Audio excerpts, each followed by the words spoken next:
this because then I don't have to pre-record videos. Because I like doing them either the day of or the day before. It just makes it feel a little bit more like real, you know? That way I'm not just like pre-recording 35 videos. I understand doing it if you're doing it for a leave of absence, like I did it when I went on my trip, if you're going on a trip or something, but it's just, I find it's more fun to do it like one at a time, you know? Anyways, that's a little bit of a tangent going off there for no reason, where let's get into the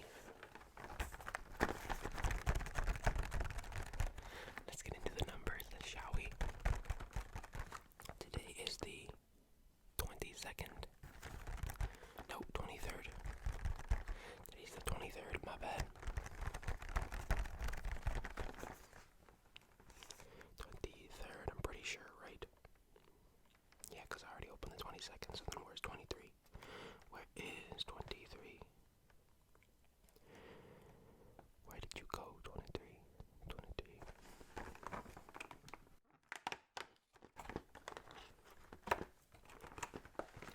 Found you. Oh, what's another bar? The little bar of chocolate. The little chocolate. What do you even call this? Square? Chocolate square? Chocolate nugget? I don't know. It's definitely a thing, chocolate nuggets. They're like little gold nuggets, but they're made of chocolate. Have you tried them? I see them at the candy store all the time. I'm like, that looks pretty interesting. Okay, so I got 96 facts about snowstorms that are way too interesting, apparently. So, I mean, if they're way too interesting, then some of them must be good. Some of them must be good. So, I think it breaks it up into like a few different categories. So we'll start with what causes snowstorms. Snowstorms are a mix of snow, rain, ice pellets, and soft hail. Okay, starting off pretty basic. Snow forms when tiny crystals stick together to become snowflakes.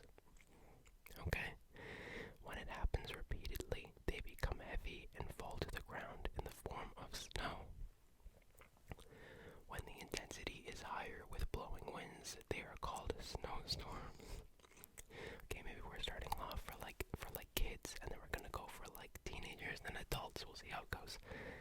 The magnitude of a snowstorm depends on how quickly warm air rises, moisture in the air, and the winds. Okay, getting a little bit more complicated. Snowstorms are an interesting natural phenomenon that occurs when precipitation falls as snow.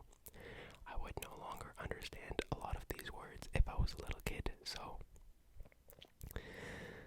snowstorms occur in high and mid latitudes. They also occur in Antarctica. That would suck. Have you ever been to Antarctica? I want to go so badly. I want to go so badly. But one of the only ways to get there is like on a boat, and then you have to go like on a cruise ship or something, don't you? I'm not a big fan of cruise ships. I've been on a few. Not a huge fan. I mean, they're not terrible. You know, there's good things about them, but I don't love them. I don't love them. They are very common in North America, Canada, Europe, Russia, and North Asia. So basically everywhere that it snows. Not surprisingly, they occur in the winter seasons from December to February. Thanks.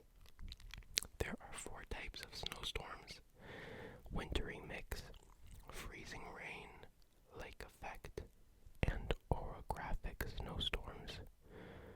That I didn't know. I didn't know that. That's a fun fact. The wintry mix consists of rain and sleet or ice pellets. When raindrops freeze on impact with the ground or any object on the ground and solidify, it's called freezing rain.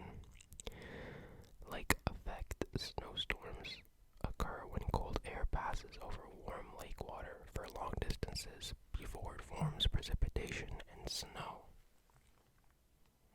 Okay. I feel like slowly they're putting more and more effort into these. By the last one, it's probably going to be like 2 paragraphs long. When air is forced to move up as it flows over mountains and causes snow accumulation, it's called an orographic snowstorm.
ice we can use and stay warm. But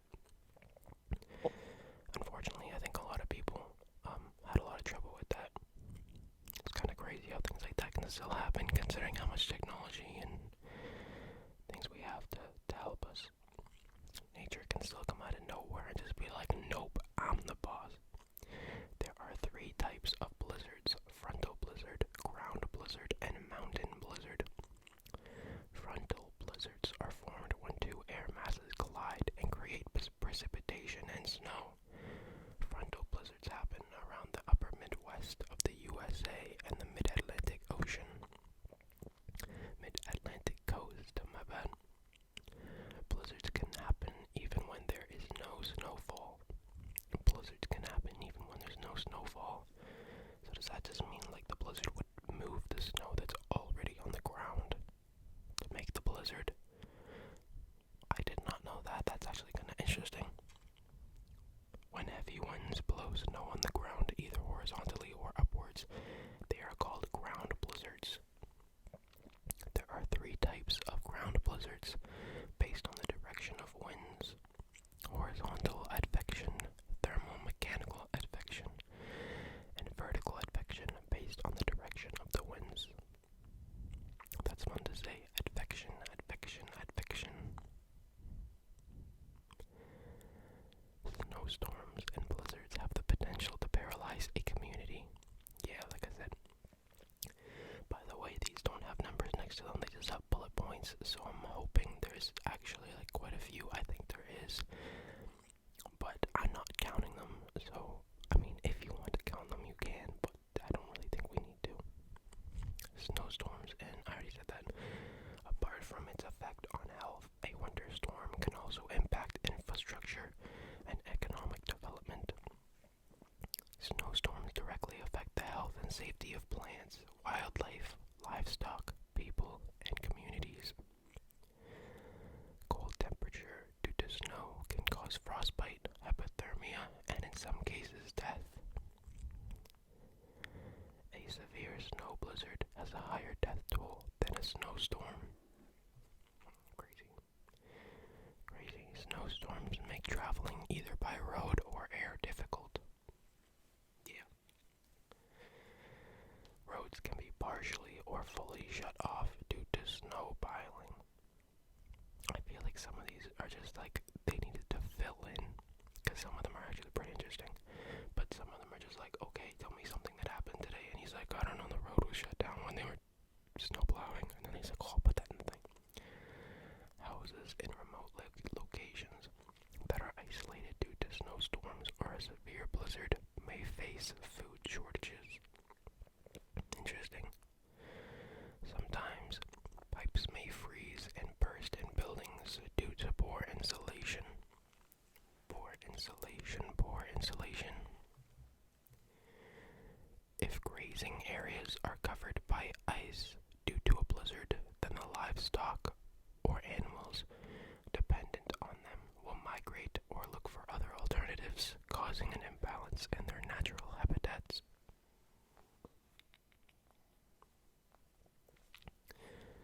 Ice buildup on the nostrils of animals may cause suffocation, and birds may be unable to fly due to the formation on their wings. What? I didn't know ice on the nostrils of animals can cause suffocation. I mean, it makes sense because for humans we can just kind of like, and then the icicle would go away, but animals can't really do that. Damn. Animals have it rough. If plants and animals perish during blizzards, then other animals depending on them may also move away or perish. All the snow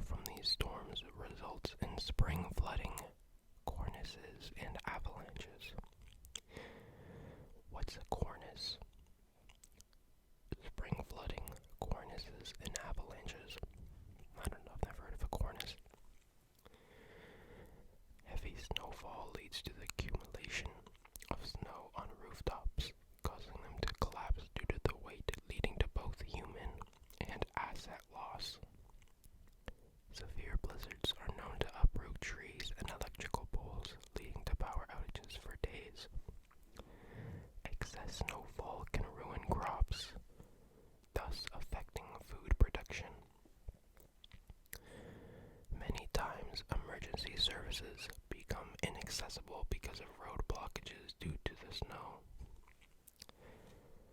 Snowstorms affect the movement of traffic, which in turn disrupt the supply of goods and services.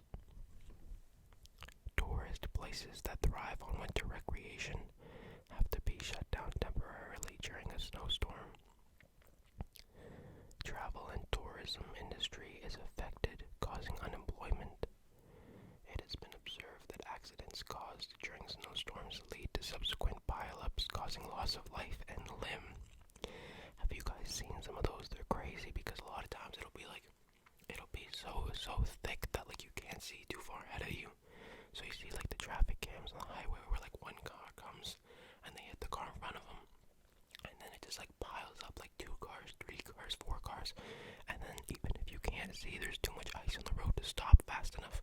So the pile up is like 65 cars just in like this small area on the highway, and then they're stuck there for like 2 days to get all the cars removed and everything. It's crazy. Man. Have you guys realized how much the world really like just messes with us for no reason? You know, like we still have no idea what we're doing. We still have no idea what we're doing. We think we know what we're doing, but then out of nowhere, we can just be like completely annihilated for no reason. Snowstorms cause floods, and dampness in the soil leads to the growth of fungi, which damage plants and trees. The cost of removing snow and repairing the damages can create financial burden to the city administration. The total estimated loss and resulting insurance claims cost the U.S. alone an average of $2 billion US. That's a lot of money. Snowstorms have a direct and indirect financial cost to the economy. Okay, now we're on to subsection 2, how to deal with a snowstorm. Okay, tell us, how do we deal with a snowstorm? Staying indoors is the best thing to do during most snowstorms. Thanks. Wow, that's great. Move your pets and other animals to a safe enclosed shelter. Okay. Fill your gas tank. Pile up adequate food supplies and water. Have sufficient quantities of firewood. Do these count as facts? Add more insulation to your doors and windows. I guess they do because they're still in the same bullet points. Charge your cell phone and backup battery too. Keep medicines and first aid kit handy. Our body loses a lot of heat through our head, so it is important to cover our heads and the rest of our body as much as we can with suitable woolen or thermal clothes. It is advisable to stay hydrated. Avoid alcohol to stay warm. Close or seal all rooms that are not needed to preserve heat. Keep a shovel where you can easily access it if you have to move out by pushing the most snow.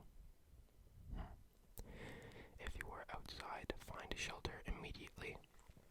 Keep yourself fully covered and dry from the snow and cold air. If you are outside without shelter, try the lean-to, windbreak, or snow cave options. What? Try the lean-to, windbreak, or snow cave options. What are those options? Weird. I guess snow cave means like you dig a cave in the snow and then you just hide in there. Lean-to. What's a lean-to? I don't know. And windbreak. I don't know what that is either. Melt the snow rather than eat it to stay hydrated. Really? So it hydrates you more if you melt it first and drink it rather than just eating it. How the hell does that make sense? How does that make sense? It wouldn't be more water than, would it? No, there's no way it'd be more water because wouldn't it just melt in your mouth anyways, and then it's the same amount of water it would be if you melted it beforehand. I don't know if I can trust this website anymore.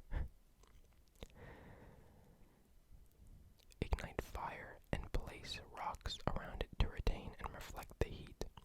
Remain inside if you are stuck in a vehicle. Keep the engine running for a few minutes after every hour. Inform your friends about your travel plans and possible arrival time. Conserve your mobile phone battery. Keep doing simple exercises in the vehicle to keep your body warm and active. Man's just doing like burpees in a backseat. Always carry jumper cables and tow rope in case your vehicle breaks down. Keep road flares or tie colored cloth to your vehicle's door or antenna to signal your location. Damn, bro. Okay, now we're on the third one. This one says fun facts about snowstorms. So I guess the other ones were just facts and tips, and these ones are fun facts. I don't know. It's kind of misleading when it says 96 facts, right? Didn't it say that? 96 interesting facts that'll blow your socks off or something? I don't know. A mix of cold air and warm air is the recipe for a snowstorm.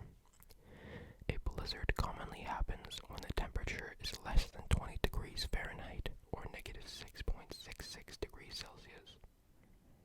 Coincidence? I think not. Blizzards are not random occurrences, but form due to special weather conditions. Most snowstorms occur during winter when wind pulls warm air from the equator towards the North Pole and forms rain and snow clouds. Snowstorm watch alerts people about a possible storm event, while a storm warning indicates heavy snowfall, wind, and cold temperature. For a winter storm to be called a blizzard, the wind speed should be at least 35 miles an hour, or 56.32 kilometers an hour. Reduce the visibility by just a quarter of a mile and should last for a minimum of 3 hours. That's a long time to be in a snowstorm for 3 hours. Northeast snowstorms are different from northwest snowstorms due to their anti-clockwise rotation on the east coast. See, that's interesting. That's an interesting fact. NESIS, or the Northeast Snowfall Impact Scale, was created by the American Meteorological Institute in 2006 to rank snowstorms and blizzards. There are only 2 categories, 5 snowstorms to date, one in 1993 and one in 1996. That's kind of weird, I wonder why. The first blizzard that happened in 1977 was declared a federal emergency.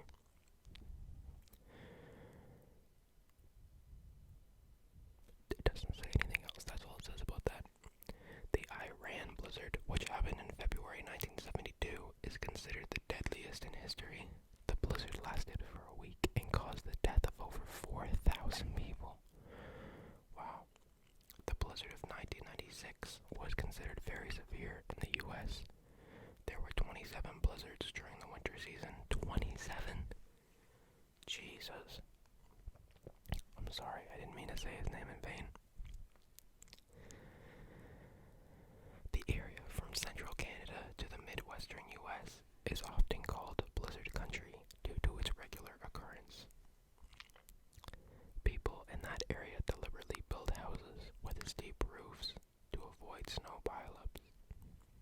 A blizzard in 1966 is considered to be the storm of the century because of its massive size and the devastation it caused. I think these are just talking about like past storms now. It's not really facts, it's more about like a history lesson. I don't know. In 1998, the Great Ice Storm was a massive combination of 5 smaller ice storms spread from eastern Ontario in Canada to central Maine in the U.S. A blizzard in Colorado caused a pileup of over 100 cars, injuring many people during March of 2019. That's crazy. See, that's what I'm talking about. 100 cars, wow. The year 1988 is infamous for 2 massive snowstorms. The schoolhouse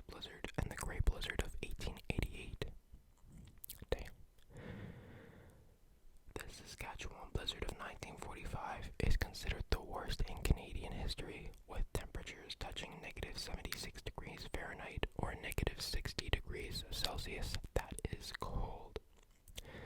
The Saskatchewan blizzard of 1945 received so much snowfall that it buried a train. What? Buried a train? Imagine a train. That's crazy to me. Imagine just like digging down and you find a train. The snowiest city in the U.S. is Rochester, which receives 94 inches of snow on average. That's crazy. Okay, I think this is the last one. Due to climate change, we observe that the number of snowstorms is reducing, but the intensity of each is increasing. Well, I don't know if that's good or bad. It's good because we have less, but it's bad because they're worse.